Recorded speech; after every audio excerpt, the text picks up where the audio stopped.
Assalamualaikum warahmatullahi wabarakatuh. Perkenalkan, nama saya Rizky Mutawakil Nurmal, Stambuk F551818089.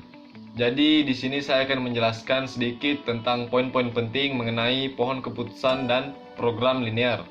Jadi langsung saja kita membahas pohon keputusan atau decision tree. Pohon keputusan merupakan sebuah sistem yang manusia kembangkan untuk membantu mencari dan membuat keputusan untuk masalah-masalah tersebut, dan dengan memperhitungkan berbagai macam faktor yang ada di dalam lingkup masalah tersebut. Tujuan dari pohon keputusan, tujuannya ini ada dua. Yang pertama, mengidentifikasi dan melihat hubungan antara faktor-faktor yang mempengaruhi suatu masalah dan dapat mencari penyelesaian terbaik dengan memperhitungkan faktor-faktor tersebut. Dan yang kedua yaitu menganalisa nilai risiko dan nilai suatu informasi yang terdapat dalam suatu alternatif pemecahan masalah. Apa kelebihan dari pohon keputusan ini sendiri atau decision tree? Kelebihannya yang pertama, daerah pengambilan keputusan yang sebelumnya kompleks dan sangat global dapat diubah menjadi lebih simpel dan spesifik. Yang kedua, eliminasi perhitungan-perhitungan yang tidak diperlukan. Karena ketika menggunakan metode pohon keputusan, maka sampel diuji hanya berdasarkan kriteria atau kelas tertentu. Jika ada kelebihan, tentu saja ada juga kelemahannya itu sendiri. Jadi kelemahan dari pohon keputusan ini yaitu terjadi overlap, terutama ketika kelas-kelas dan kriteria yang digunakan jumlahnya sangat banyak. Kriteria-kriteria yang terdapat pada pohon keputusan ini sendiri atau decision tree. Yang pertama, expected monetary value atau EMV, yaitu suatu kriteria yang memanfaatkan probabilitas tentang terjadinya situasi masa depan dalam pemeliharaan alternatif-alternatif keputusan. Dan kriteria yang kedua yaitu ada expected opportunity loss. Dalam perhitungan expected opportunity loss digunakan informasi probabilitas situasi masa depan. Rumus untuk mendapatkan hasil dari expected monetary value atau EMV yaitu sigma dalam kurung probabilitas dikali nilai payoff yang diharapkan tutup kurung. Sedangkan rumus untuk mendapatkan nilai dari kriteria expected opportunity loss yaitu sigma dalam kurung probabilitas kali nilai payoff yang diharapkan. Berikut adalah konsep dasar atau simbol-simbol yang digunakan pada decision tree atau pohon keputusan. Identifikasi masalah diberikan jenis-jenis bisnis organik, jenis bisnis semi organik, dan jenis bisnis non organik. Hasil produksi dari masing-masing jenis bisnis tadi ada hasil produksi tinggi, sedang, dan rendah. Kemudian dibuatkan tabel data hasil produksinya. Jenis bisnis organik, hasil produksinya yang tinggi 10.000, sedang 6.500, dan rendah 1.000. Data hasil produksi jenis bisnis semi organik, hasil produksi yang tinggi 12.000, sedang 8.000, rendah 4.000, dan seterusnya bisa Anda lihat pada tampilan layar saat ini. Langkah selanjutnya dibuatkan lagi data biaya dan peluang hasil produksi dari masing-masing jenis bisnis tadi. Ada jenis bisnis organik, biaya produksinya 1.000, jenis bisnis semi organik, biaya produksinya 1.200, jenis bisnis non organik, biaya produksinya 1.600. Sedangkan peluang hasil produksi dari jenis bisnis organik, peluang tingginya 0,4, peluang sedangnya 0,2, peluang rendahnya 0,4. Dan jenis bisnis selanjutnya dapat Anda lihat seperti pada tampilan layar saat ini. Kemudian yang selanjutnya dibuatkan nilai maksimum dan minimum setiap baris dari jenis-jenis bisnis tadi. Seperti yang dapat Anda lihat, jenis bisnis organik nilai maksimalnya 10.000, nilai minimalnya 1.000. Jenis bisnis semi organik nilai maksimalnya 12.000, nilai minimalnya 4.000.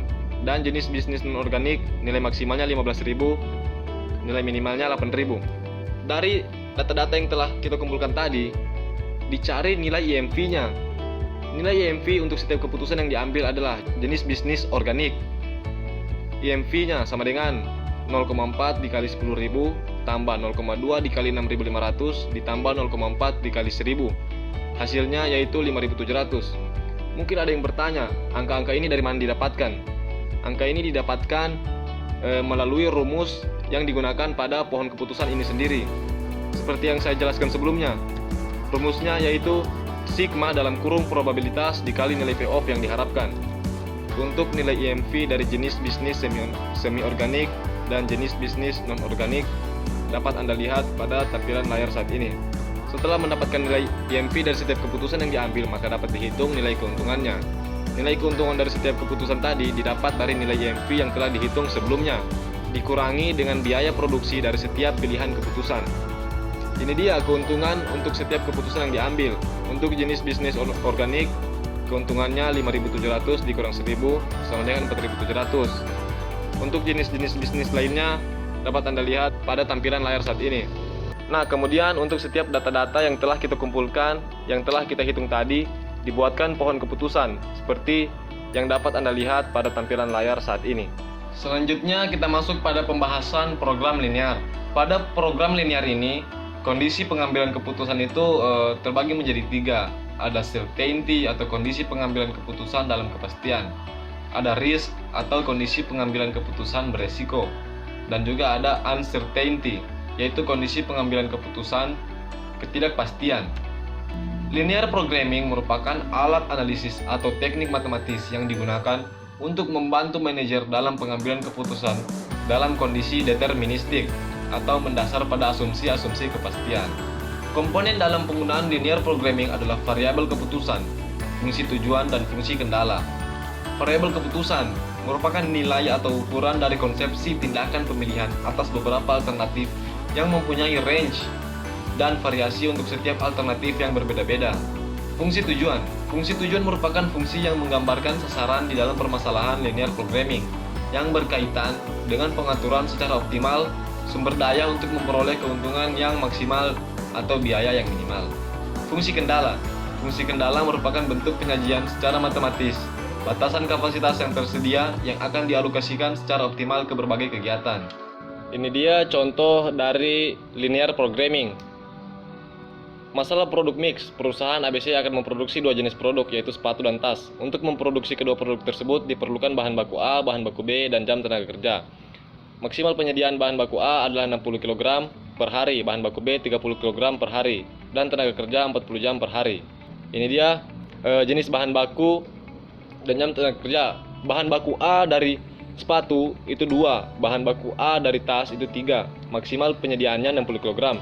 Sedangkan bahan baku B untuk sepatu itu sendiri tidak ada, dan bahan baku B untuk tas 2 dan maksimal penyediaannya 30 kg. Tenaga kerja untuk pembuatan sepatu ini 2, sedangkan tas 1, maksimal penyediaannya 40 kg. Kedua jenis produk tersebut memberikan sumbangan keuntungan sebesar Rp40 untuk sepatu dan Rp30 untuk tas. Masalah yang harus dipecahkan yaitu bagaimana memproduksi sepatu dan tas agar diperoleh kombinasi produk yang optimal. Ini dia tahapan menjawab permasalahan tersebut. Diberikan variabel X1 yaitu jumlah sepatu yang diproduksi per hari, X2 yaitu jumlah tas yang diproduksi per hari. Kemudian lanjut ke fungsi tujuan. Dapat Anda lihat di sini diberikan variabel Zmax atau keuntungan maksimal. Keuntungan maksimalnya yaitu 40 X1 ditambah 30 X2.